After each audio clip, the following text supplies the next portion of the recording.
설교 제목을 우리 크게 한번 읽어보겠습니다. 하나님을 의지하는 한 해가 되어야 합니다. 새해 첫 주 지난주에 저는 여러분들에게 우리는 어느 편에 서서 새해를 출발해야 된다라고 말씀을 드렸습니까? 하나님 편.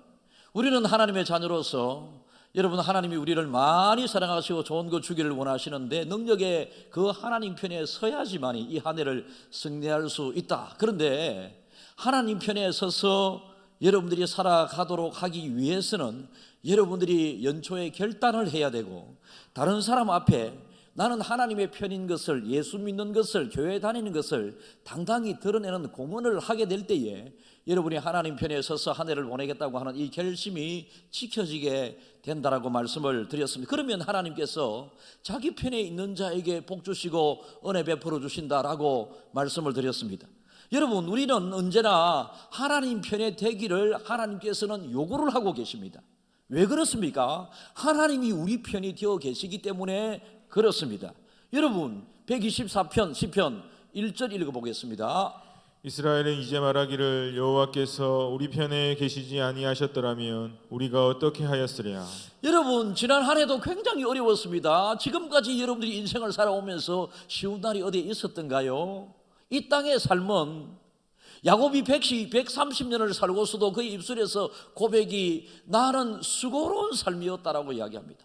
매일같이 수고롭다고 유순하게 표현이 되었습니다만 고생스러웠다라는 것입니다. 고생스럽고 수고가 많은 이 땅을 우리가 살아가면서 여러분, 이기며 승리하며 그 수고와 고생을 극복해 나가면서 살기 위해서는 지금까지 하나님이 우리 편에 계셨기 때문에 그렇습니다. 눈에 보이지 않게 하나님께서는 우리 뒤에서 우리가 힘들어 하실 때에 우리를 뒤에서 힘주셨고요, 우리가 어찌하면서 앞날을 살아가게 될 때 길이 보이지 않고 앞날이 여러분 막막할 그때에 하나님께서는 우리의 인도자가 되어 주셨습니다. 또 내가 지쳐 쓰러질만 할 그때에 하나님께서는 권능의 오른손을 펴셔서 우리를 붙잡아 주셨습니다. 그래서 하나님은 항상 우리 편이십니다. 우리가 하나님 편이 되게 될 때에 이심전심, 네가 내가 내끼 니끼 우리가 하나 되게 되는 것입니다. 여러분, 2절을 읽어보겠습니다. 사람들이 우리를 치러 일어날 때에 여호와께서 우리 편에 계시지 아니하셨더라면. 얼마나 세상의 여러 것들이 우리를 공격하고 위협하고 어렵게 만듭니까? 여러분, 이 세상의 안전지대는 아무데도 없다라고 제가 금요철에 예배 때 말씀을 드렸습니다. 언제 어느 때 어디에서 무슨 사고와 봉변과 어려움을 당하게 될지 우리는 아무도 모릅니다. 그런데 여러분, 하나님께서 우리를 지금까지 함께 해주시고 우리 편에 되어주셨기 때문에 우리는 죄 많은 세상에 죄 많은 사람으로서 죄의 결과로 나타난 여러 가지 어렵고 힘든 그 사고와 질병 가운데서 오늘이 있게 된 것입니다. 그러면 여러분, 하나님이 우리 편이 되고 내가 하나님 편이 되기를 딱 결심을 하게 되었을 때에 무엇이 일어나느냐?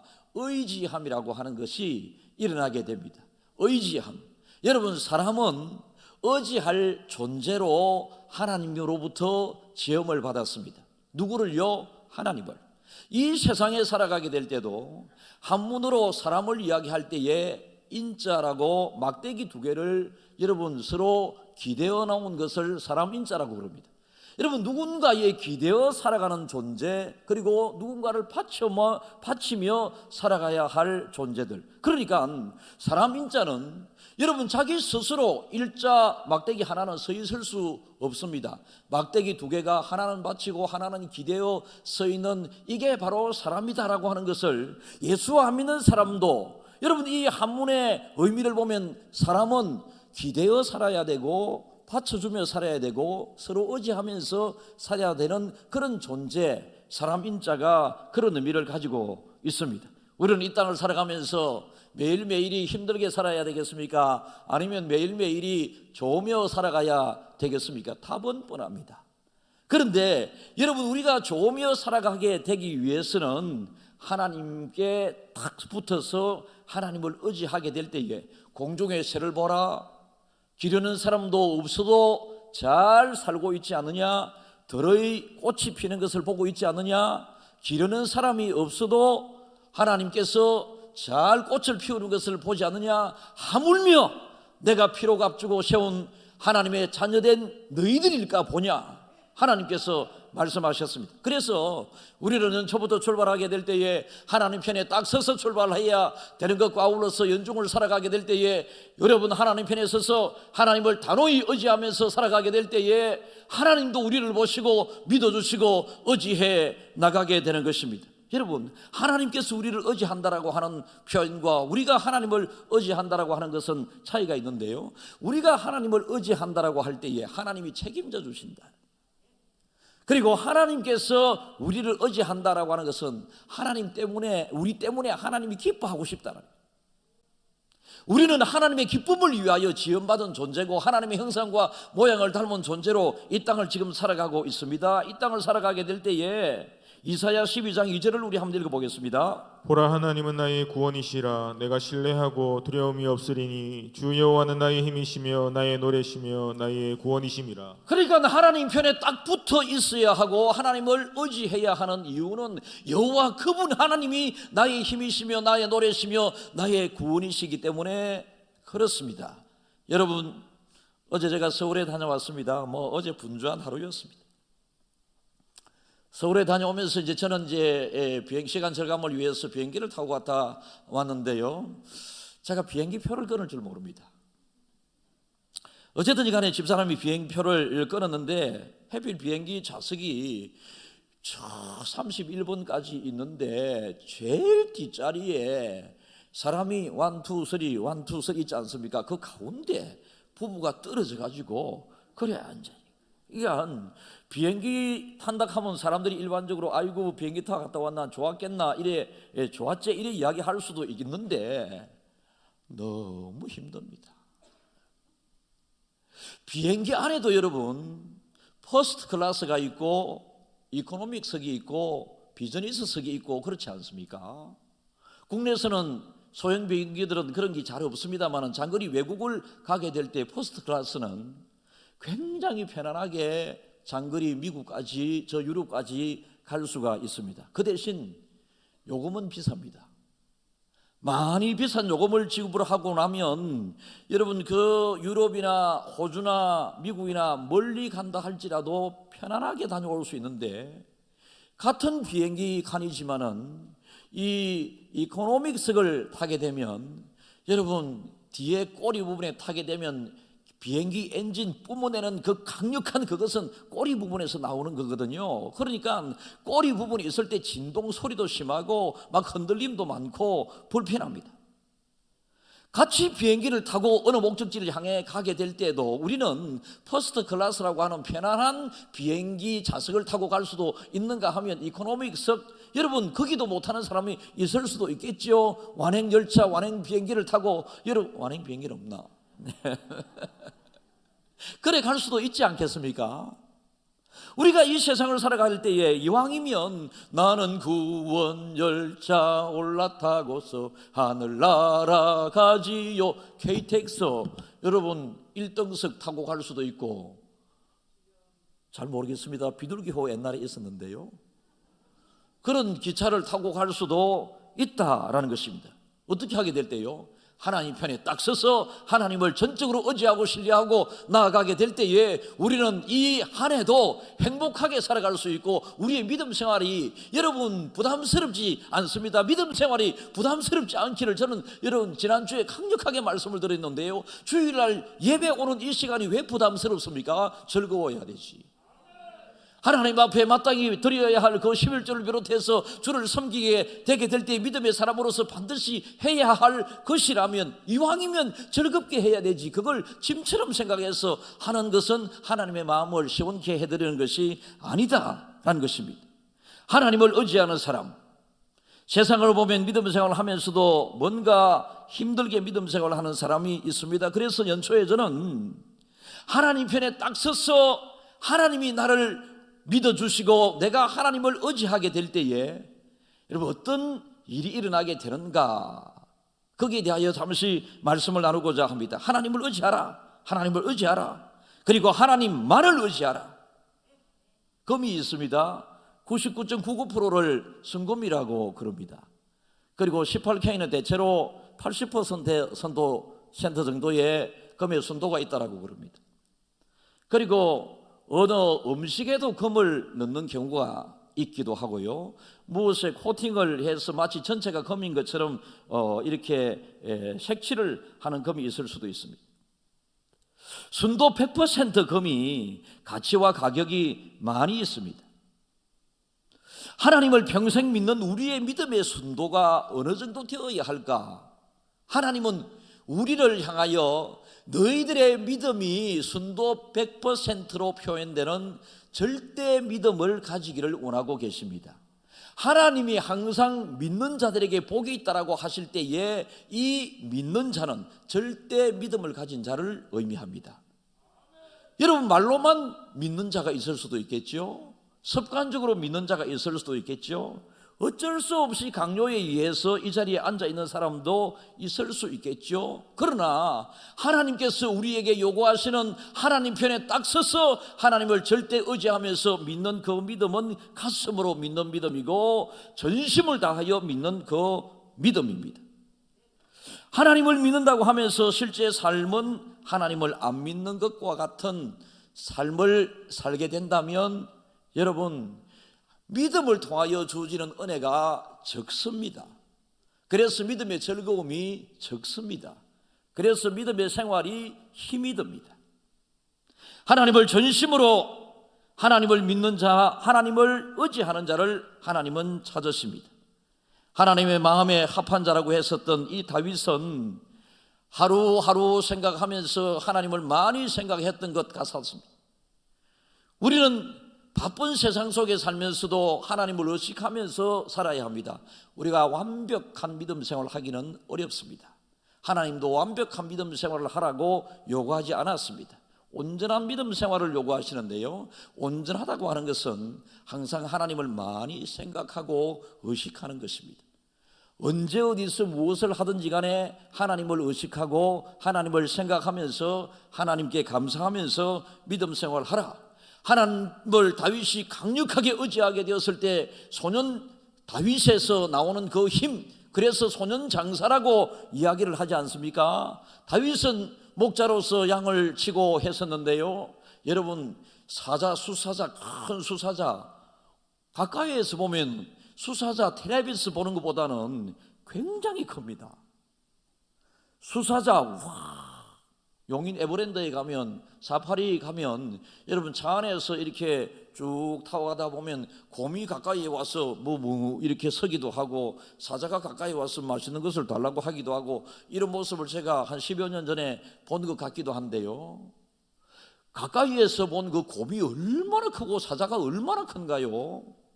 그런데 어린 소년 다윗이 자기가 기르고 치고 있는 그 양 중에 한 마리를 그 큰 수사자가 그리고 곰이 물고 가게 되었을 때에 어찌하여 사자의 입에서 그 어린 양의 새끼를 구원해낼 수 있었겠습니까? 하나님을 전적으로 의지하게 되었을 때에 그 힘이, 하나님의 힘이 다윗을 통하여 드러나게 된 것입니다. 여러분, 하나님을 전적으로 하나님 편에 서서 의지하게 될 때에 하나님의 힘이 나에게서 나오게 됩니다. 이게 믿음의 힘이고요.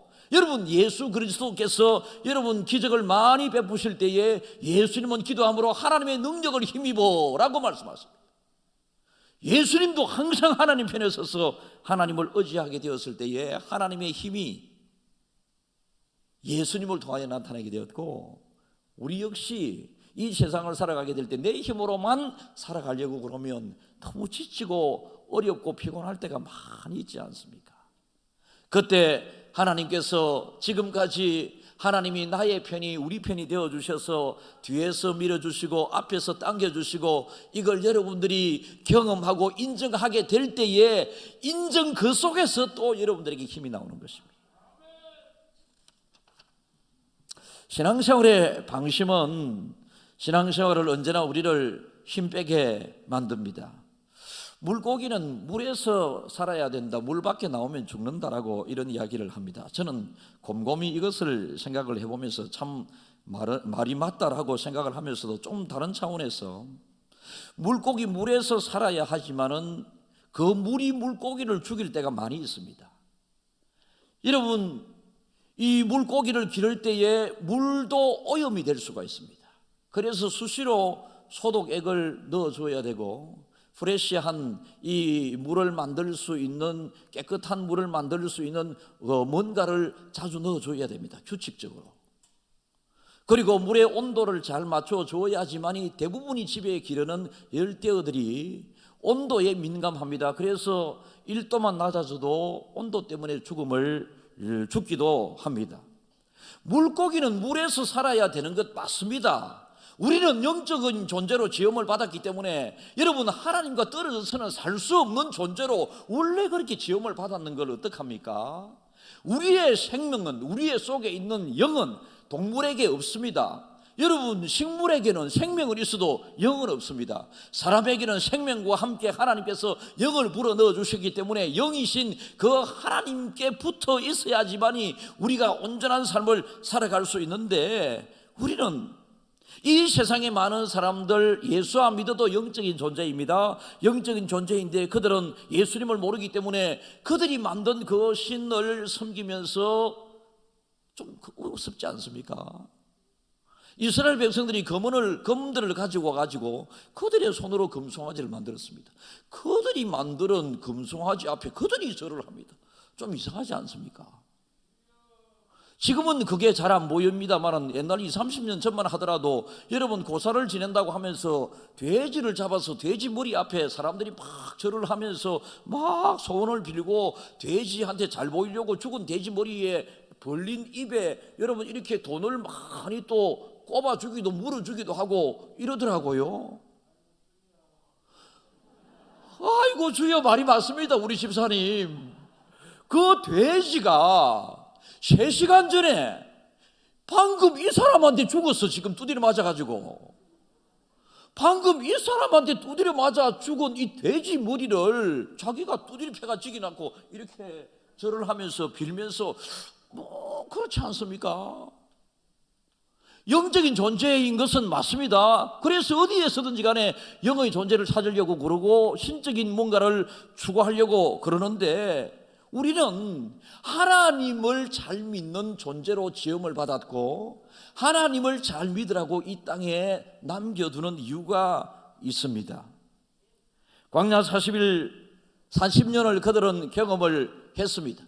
이 자리에 계신 분들 중에 60년을 경험한 분도 있고 80년을 경험한 분들도 있지 않겠습니까? 다 광야 같은 세월이었습니다. 그런데 하나님께서는 그 광야를 기억하라고 말씀하시면서 신명기 8장 12절에서 14절 이렇게 말씀하십니다. 네가 먹어서 배부르고 아름다운 집을 짓고 거주하게 되며 또 내 소와 양이 번성하며 내 은금이 증식되며 내 소유가 다 풍성하게 될 때에 내 마음이 교만하여 내 하나님 여호와를 잊어버릴까 염려하노라. 띄워주십시오. 여러분, 이건 미래에 일어날 일인데요, 지금은 광야고 앞으로 가나안에 들어가게 되었을 때에 네가 먹어서 배부르고 거기서 아름다운 집을 짓고 거기에 살게 될 것이며 네 소와 양이 번성하여 은금이 증식되며 네 소유가 풍부하게 될 그때에, 지금의 우리 상황, 하나님의 은혜로 과거와 비교할 수 없을 정도로 우리는 좋은 아파트에서 살아가고 있습니다. 겨울에도 따뜻합니다. 여름에 시원합니다. 그죠? 이것만 해도 얼마나 감사합니까?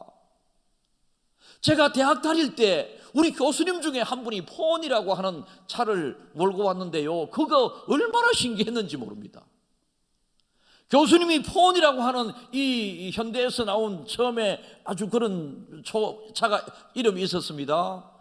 지금으로 치면 아주 뭐 소형차 SM3보다 더 아마 적고 엔진 마력도 그렇게 적었으리라 생각되는데요.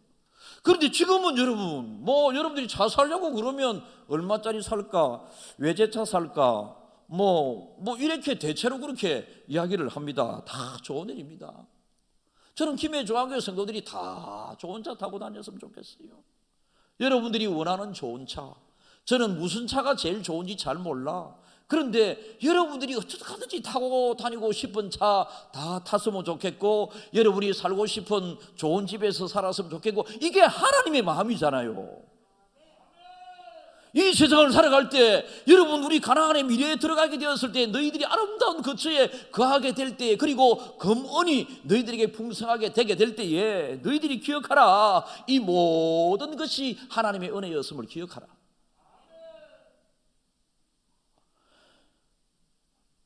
우리가 하나님을 의지하게 될 때에 의지하려고 할 때에 하나님이 우리를 어떻게 하시는가? 첫째 복 주신다.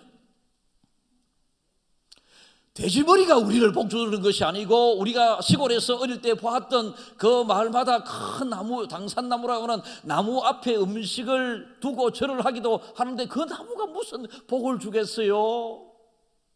그래서 300년, 400년, 500년 된 나무들은 대체로 나무에 쏙이 비어 있습니다. 왜 쏙이 비어 있을까요?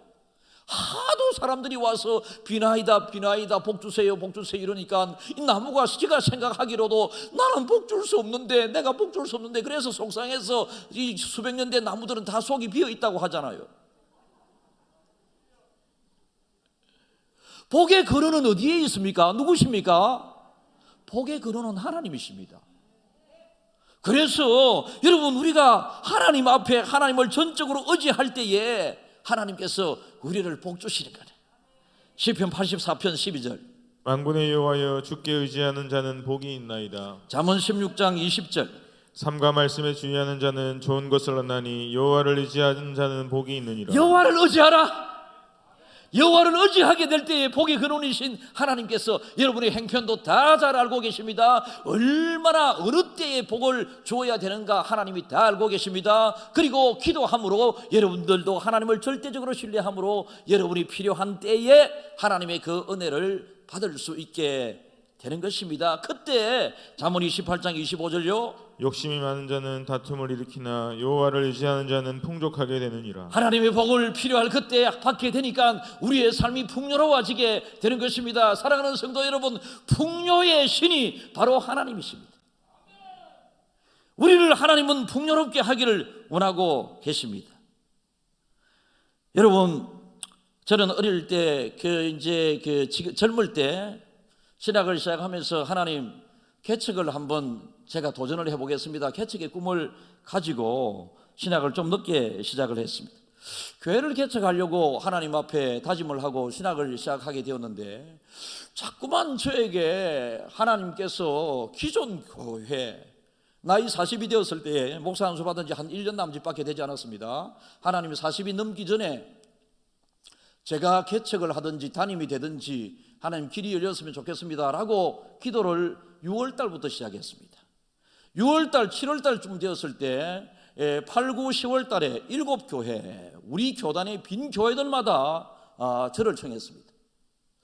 그래서 하나님 어떡할까요? 이래 하면서 하나님께서 진행시켜 주시면 거기에 따르겠습니다. 거기에 7, 800명 모이는 교회도 있었고요, 200명 모이는 교회도 있었고요, 요 도심지에 있었던 교회도 있었고요, 변두리 있었던 교회도 있었고요. 제가 어떤 교회를 선택하고 정한다고 하는 것이 하나님 앞에 너무 죄스러워서 하나님께서 목사의 이동은 다 노회의 행정적인 절차를 밟아서 이동하게 되고 어떤 교회가 위임 목사로 그리고 공동의회 투표를 통해서 목사를 청하기 때문에 하나님께서 진행시켜 주시는 행정적으로 제일 빨리 진행되는 교회가 크든 어디에 있든지 가겠습니다라고 하는 마음으로 첫 담임지 가게 되었는데 제가 청함을 받은 7개 교회 가운데 가장 여건이 안 좋은 교회였습니다. 그래서 하나님 앞에 제가 하나님 어떻게 해요? 이 사람들이 자꾸 빠져나가고 지금 하나님이 제가 1만 명의 성도의 꿈을 주셨는데 사람들이 몰려드는 저 해운대, 금곡, 함영, 덕천동, 김문은 교회인데 그런데 딱 같이 했으면 김문은보다 못할 건 뭐 있노 제가? 오늘 저녁에 포도원교회 가는데 포도원교회보다 김해중앙교회가 못할 게 뭐 있어요? 그렇지 않습니까? 그런데 하나님께서 저를 저 대신동에 한때 번성할 때 인구가 서구 인구의 34만이 되었는데 제가 갈 임시만 하더라도 서구의 인구가 14만 명으로 줄어드는 사람들이 다 집만 사면 해운대 사고 집만 이사를 가면 금곡 가면 덕천동 가고 그랬습니다. 그래서 하나님 앞에 막 밥도 먹지도 않고 잠도 자지도 않고 막 대들었다. 이걸 뭐라 합니까? 금식 기도라고 하는 것입니다. 제가 하나님 앞에 밥도 먹기고 싫고 막 잠도 안 오고 막 기도했습니다. 한절을 지나게 되었을 때 하나님께서 야, 해운대 화명 금공 덕천동 사람들 니한테 보내줄게, 이렇게 하나님께서 말씀을 하셨어요. 200여 명 되는 교회가 3년이 지나게 되었을 때 500명이 넘어지고 600명이 넘어지고 5년이 되었을 때 1200명이 되고 1400명이 되고 막 그랬습니다. 해운대 지역에 몇 구역이 만들어지고요, 금곡 화명 덕천동에 몇 구역이 만들어지고 그랬습니다. 여러분, 우리가 하나님이 해주시면 되는 것입니다. 하나님이 해주시면 되는 것입니다. 그 하나님을 하나님 편에 딱 서서 하나님을 붙잡고 의지하게 될 때에 여러분 10년의 근심이 10분의 믿음과 10분의 기도로 해결되게 되는 것입니다. 두 번째, 우리는 하나님을 의지하게 될 때에 복이 임하는 것과 아울러서 우리는 세상을 이기게 되는 것입니다. 매일매일 살아가게 될 때 우리는 전쟁터와 같은 곳에서 전쟁하면서 살아가고 있습니다. 입시전쟁, 교통전쟁, 여러분 취업전쟁, 뭐 오만 것을 전쟁으로 표현하지 않습니까? 내 마음의 갈등을 내 마음의 전쟁이라고 표현을 하는 사람들도 있더라고요. 여러분, 이렇게 우리는 매일같이 내적 갈등 전쟁, 외적인 치열한 전쟁 경쟁 속에서 우리는 살아가고 있습니다. 사업을 할 때도 비슷한 종류의 동종 사업체들이 많이 있습니다. 다 잘 되는 것이 아닙니다. 그 전쟁에서 살아남아야 됩니다. 여러분, 기업을 하는 사람들은 기업체에서 살아남아야 되는 것입니다. 그런데 전쟁터와 같은 이 땅에서 우리는 승리하면서 살기 위해서는 여러분, 이 전쟁은 여호와께 속한 것이다. 여호와를 붙잡아야 돼요. 하나님이 이기게 해주시면 이기는 것이고, 그런데 하나님이 누구를 이기게 해주시겠습니까? 하나님 편에 딱 서서 하나님을 의지하면서 붙잡는 자를 하나님은 승리케 해주시는 것입니다. 새로우신 가정이신데요, 믿음 생활 잘 해주셔서 고맙습니다. 믿음 생활 하시니까 몇 주 오시니까 한 두 달여 되셨습니까? 어떠세요? 두 달 되신 분이 제일 앞자리 지금 앉아 계시거든요. 정말로 예배 드리는 간절함이 있으셔서 제가 일부러 지금 그렇습니다. 막 아멘으로 응원하잖아요. 하나님을 딱 하나님 편에 서서 하나님만을 의지할 수 있기를 바랍니다. 그러면 하나님께서 신앙생활에 재미있다, 재미있구나, 그렇게 되게 되고, 신앙생활의 재미와 더불어서 여러분들이 이 땅을 승리하면서 또 하나님의 은혜와 축복을 여러분들에게 필요한 대로 복을 받으면서 살아갈 수 있게 되는 것입니다. 이 세상 전쟁터와 같은 이 세상에서 전략과 전술도 대단히 중요하고 여러분 개량된 무기도 대단히 중요하지만은 전쟁은 여호와께 속한 것이다라고 성경은 분명히 말씀을 하고 계십니다. 그래서 여러분 전략과 전술, 믿음의 전략과 전술이 뭐겠습니까? 하나님을 단단히 붙잡으면서 하나님 나를 승리케 해 주시옵소서, 하나님 내가 승리자가 되기를 원합니다. 간절히 기도하게 될 때에 그 기도가 하나님을 단단히 붙잡는 그게 여러분 전술이 되고 전략이 되어서 이기게 되는 것입니다. 그러면 여러분 우리가 하나님을 단호히 의지하게 되었을 때 다윗의 고백이 무엇이었습니까? 여호와는 나의 목자가 되신다, 목자는 앞서 인도해 주신다라는 것입니다. 아무리 어려운 전쟁터와 같은 이 땅 이 세상을 살아간다 할지라도 하나님의 인도를 받게 되게 되면 광야의 길을 내시는 하나님께서, 사막의 강을 물이 흐르게 하시는 하나님께서, 여러분들의 그 막막한 앞길을 하나님께서 길을 내어주시고 하나님께서 물이 흐르는, 그래서 여러분 시온의 대로와 같은 길이 생기게 되고 여러분 우리가 물된 동산과 같이 행복한 삶을 살아갈 수가 있게 되는 것입니다. 하나님을 단호히 의지하는 자에게 이러한 복이 주어지게 됩니다. 그리고 하나님이 우리를 보호하십니다. 하나님 편에 딱 서서 하나님을 붙잡는 자, 의지하는 자에게 하나님은 보호해 주신다. 잠언 30장 5절 읽습니다. 하나님의 말씀은 다 순전하며 하나님은 그를 의지하는 자의 방패시니라. 다 지켜주십니다. 보호해 주십니다. 잠언 29장 25절요. 사람을 두려워하면 올무에 걸리게 되거니와 여호와를 의지하는 자는 안전하리라. 안전하다. 전쟁터와 같아도 3장 26절요. 대저 여호와는 내가 의지할 이신이라 내 발을 지켜 걸리지 않게 하시리라. 하나님을 의지하게 되면 세상에 걸려 넘어지지 않는다라고 말씀하셨고, 세상에 걸려 넘어질 뿐 하더라도 너희들이 얼음판을 다닌다 할지라도, 너희들이 빙판길을 다닌다 할지라도 넘어지려고 할 때에 권능의 오른손으로 너희를 붙잡아 주실 것이며, 너희들이 그 구렁텅이에 빠져 있다 할지라도 오른손으로 내가 너희를 건져 주겠다, 우리를 말씀을 하십니다. 그래서 우리는 하나님의 보호 속에, 어린 아이들은 육신의 어머니 아버지의 보호 속에 살게 될 때에 안전해집니다.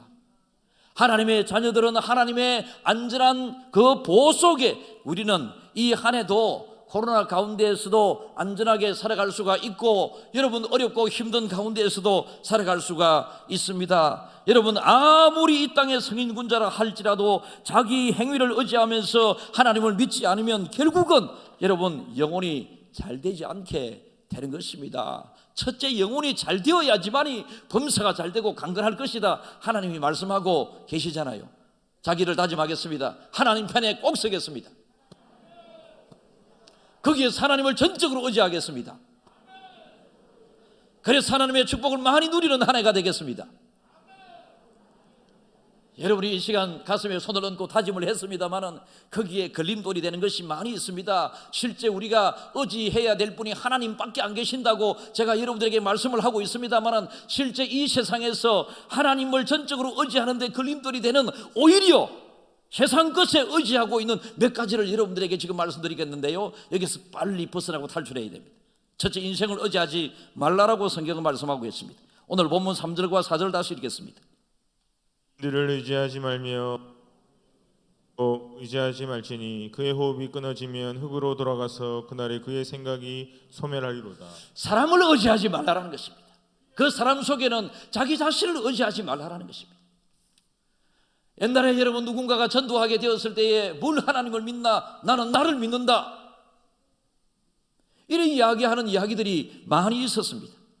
여러분 인생은 성경에서 말씀하십니다. 새벽 이슬과 같다. 잠시 있다가 이슬이 밤에 비가 내린 것 같이 풀을 다 적시고 있어도 낮 10시쯤 되면 이슬이 언제 그쳤는지 말라버립니다. 이슬 2시간밖에 효력이 없습니다.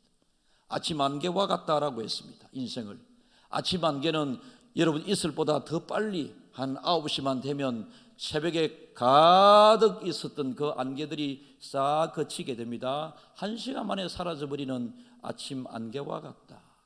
그리고 풀의 꽃과 같다.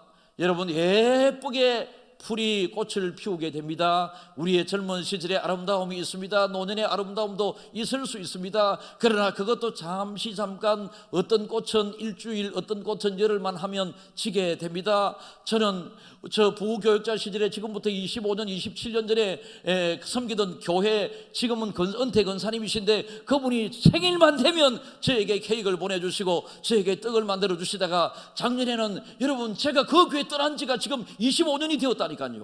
부교육자 생활하면서. 그런데 그분이 아직도 기억하면서 작년에는 이 꽃을 주었는데, 선인장과 같은 이 화분의 꽃을 제 서재에 보내주시면서 목사님 맨날 보면서 제 생각하세요 이래 해서 보내주셨는데, 제가 권사님 생각하면서 화분에 물을 자주 주는데, 이 선인장 비슷한 종류는 물을 자주 주면 안 돼. 한 달 반에 한 번씩 물을 주라고 그랬는데 저는 일주일에 한 번씩 물을 줬거든. 일주일에 한 번씩 물을 주니까 이게 나중에 뿌리 붙여 썩어가지고 이 빼니까 쑥 빠져주고 말라주고 쑥 빠지고 죽고, 그래서 2주 전에 이제 그걸 버렸거든요. 지난주에 그 권사님이 저에게 전화 와서, 목사님 제가 지난해 생일날 보내드린 꽃 아직 살아있습니까? 하는 기라. 아이고 씨, 권사님 미안, 내가 잘 기르려고 하다가 물을 너무 자주 줘가지고 죽어버가지고 지난주에 버렸다 하니까, 목사님 왜 그래요? 그래서 안 사줄기다 다시는. 이래서 하다가 전화 끊었는데 이틀 후에 다시 전화 와서 목사님 마음이 아프다. 그것보다 더 좋은 꽃 보내드릴 테니까 이번에는 지키지 마이소. 그래서 내가 천당 가는 그날까지 잘 살리고 갈게. 근사님 그랬습니다. 여러분, 그러나 아무리 좋은 꽃들도 일주일 한 계절만 지나게 되면 사라지게 됩니다. 그리고 인생을 그림자라고 그랬습니다. 동쪽에서 아침 일찍이 태양이 뜨면요, 우리의 그림자는 서쪽을 향하여 길게 있습니다. 정오쯤 되게 되면 그림자가 없을 정도로 우리의 머리 위에 해가 있고요, 이렇게 해가 기울게 되면 동쪽으로 그림자가 길게 있습니다. 그러나 그것도 석양에 태양이 내려지는 그 순간 모든 그림자는 사라지게 됩니다. 하루밖에 그림자는 비출 수 없습니다. 그러니까 아침 이슬과 같고 새벽 이슬과 같고 그림자와 같고 풀의 꽃과 같은 우리 인생을 의지하지 말라. 여러분, 당신 없으면 못 살아, 정말로 그렇게 표현하십시오. 당신 없어도 그러나 살더라고요. 사람은 의지할 대상이 아니라 사람은 사랑의 대상입니다. 함께하는 동안 그저 사랑하십시오. 함께하는 동안 그저 잘해주고 그저 사랑하고 그저 좋은 곳에 있으면 같이 가기도 하고 다닐 때, 여러분 우리 교회 중앙교회 이사장님이 계시잖아. 다닐 때 항상 손잡고 다니신다. 내가 손 안 잡고 다니면 제가 손을 잡아주거든. 손잡고 다니라. 얼마나 아름답습니까? 여러분, 우리에게 주어진 시간이 그렇게 길지 않다라는 것입니다. 그래서 길지 않은 우리 인생을 의지하지 말라. 너 자신뿐만 아니라 네 주변에 어떤 것을 가지고 있는 사람도 너희들의 믿음의 대상이 아니니 의지하지 말라. 그 다음에 두 번째, 우리가 의지하지 말아야 될 것, 재물을 의지하지 말라라고 성경은 말씀하십니다. 요즘은 돈이 대세고 돈이 전부이지 않습니까? 돈이 전부로 생각하고 있지 않습니까? 돈이면 다 된다라고 이야기하고 말하고 있지 않습니까? 부모님이 자식들에게 무슨 선물을 받기를 원하느냐? 돈이 최고다라고 하지 않습니까? 저도 돈이 최고예요. 선물 중에서는. 그러나 여러분, 이 돈은 있을 때 우리를 약간 편리하게 해줍니다. 좀 쉽게 살아갈 수 있게 합니다. 그러나 이것이 우리의 영혼까지 구원해주고 우리의 인생을 책임지는 것이 될 수 없다. 시편 49편 6절에서 8절이 있습니다. 자기의 재물을 의지하고 부유함을 자랑하는 자는 아무도 자기의 형제를 구원하지 못하며 그를 위한 속전을 하나님께 바치지도 못할 것은 그들의 생명을 속량하는 값이 너무 엄청나서 영원히 미련하지 못할 것임이라. 잠언 11장 28절요. 자기의 재물을 의지하는 자는 패망하려니와 의인은 푸른 잎사귀 같아서 번성하리라. 예, 재물을 의지하지 말라. 너무 돈 하지 마라 이것입니다. 돈 하다가 아마 해가닥 돌아빈다. 그래서 믿음의 사람들도 돈을 소중하게 여기면서 돈을 잘 벌기 위해서 노력도 하고 돈을 잘 쓰기 위해서 애를 쓰고 돈도 저축을 잘해서 여러분 마음의 든든함도 일정 부분 가지십시오. 그러나 돈이 마치 전부인 것처럼 하나님도 잊어버리고 돈이 마치 전부인 것처럼 하나님을 예배해야 할 시간 돈벌이 가고 여러분 11조를 땡가먹고 이러지 말아라는 것입니다. 하나님이 돈의 문을 열어주시면 물질의 축복이 우리에게 오게 되는 것이고 우리나라가 지금 그런 복을 많이 누리고 있지 않습니까? 인생을 의지하지 말고요, 돈을 의지하지 말고, 그죠? 세 번째, 무엇을 의지하지 말라? 다른 신을 절대로 섬기고 의지하지 말라. 아까 제가 말씀을 드렸습니다. 사람이 잡아 죽인 그 돼지 머리 앞에 자기가 돈을 또 수만 원을 꼽고 그 앞에 절을 합니다. 이 미련한 짓을 하지 말라라고 했습니다.